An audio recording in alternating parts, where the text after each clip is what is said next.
সময় কেমন দ্রুত বয়ে যায়, তাই না? প্রিয়জন দূরে থাকলে মনে হয় কত কথা জমে আছে বলার জন্য।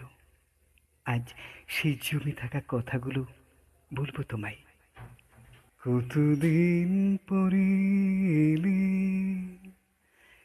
একটু বসো, তোমায় অনেক কথা বলার ছিল,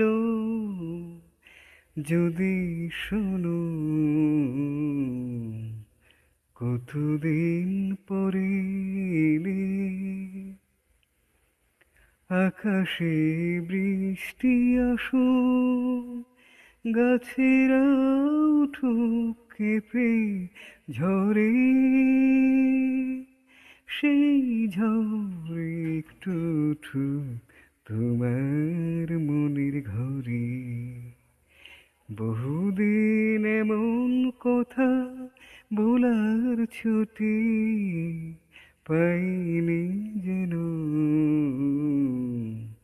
কতদিন পরে রে, একটু বসো, তোমায় অনেক কথা বলার ছিল, যদি শোনো। কতদিন পরে রে।